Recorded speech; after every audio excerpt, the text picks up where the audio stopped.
This is a story called The School of Performing Arts. There's a school in Leeds that opened during the early 1900s. The kids that go there have to audition before the staff can decide whether or not they can be allowed into the school.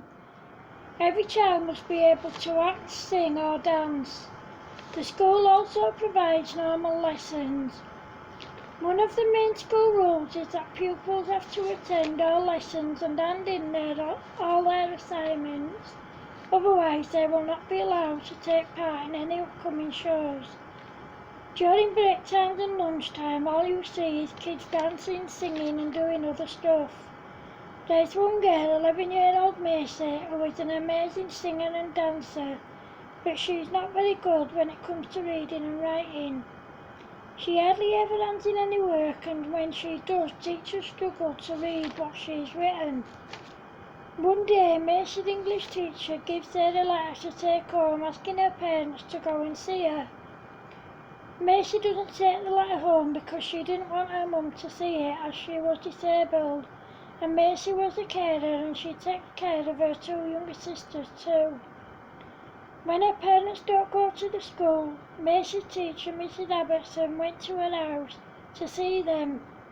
When she saw the way she lived, she knew she had to help, so she phoned social service and explained Macy's situation to them. A social worker came out and assessed the situation, and a full-time carer was given to Macy's mum, allowing the girls to concentrate on school. Macy learnt to read and write properly, and she always handed her assignments in on time, which allowed her to take part in school performances. The first performance she took part in was Joseph and the Technicolor Dream. She was one of the lead singers and she was brilliant.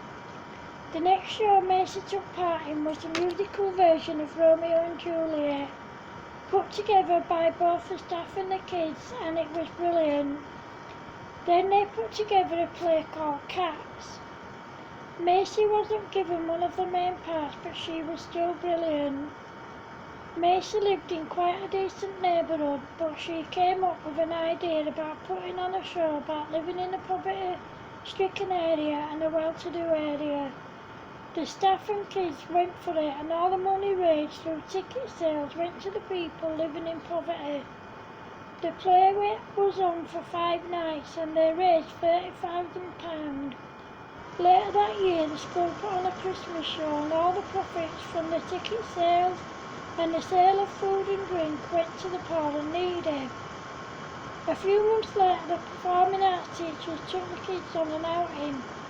The whole time they were out, they danced and sang to their heart's content. Passers-by couldn't believe what they were seeing. One woman approached one of the teachers and asked her if they were putting on a school play anytime soon.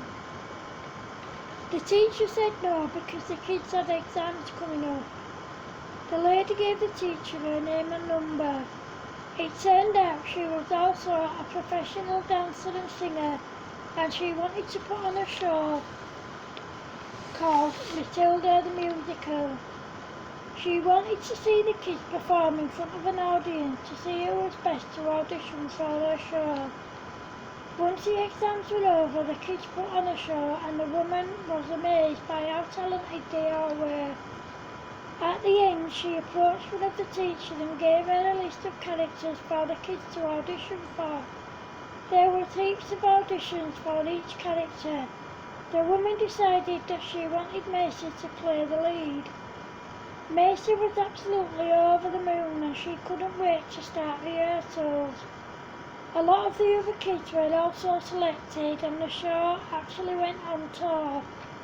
Not only did the kids give it their all, but they all managed to earn some money.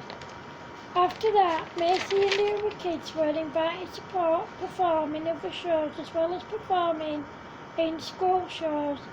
However, everyone knew that Macy was one of the best performers in the whole school, and all the teachers said that she was a natural and that she would go far in the performing arts industry. As time went by, the kids got better and better, but Macy was always the one who stood out the most. She constantly went from strength to strength, and at the age of 12 her face was in the pictures all over the country. By the time she was 13 she had performed all over the world: America, Australia, Greece, Spain, Cyprus and other places too. She didn't just perform live on stage, but she also starred in two movies. A lot of the money she earned she put away in the bank. Some of it she gives to the poor and needy, and the rest she gives to her mum to pay the bills and to buy food and stuff for everyone. Her mum didn't make her do that, she did it by choice. Now Mace is almost 19 years old and she is world famous. She hasn't let this go to her head though. She lives a normal life, hanging out with friends and having fun.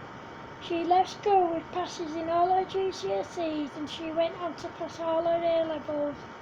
Now she's at university studying for a degree in performing arts. Her dream is to one day own her own performing arts company that will go around the country teaching kids and adults of all ages and abilities and backgrounds how to sing, dance and act.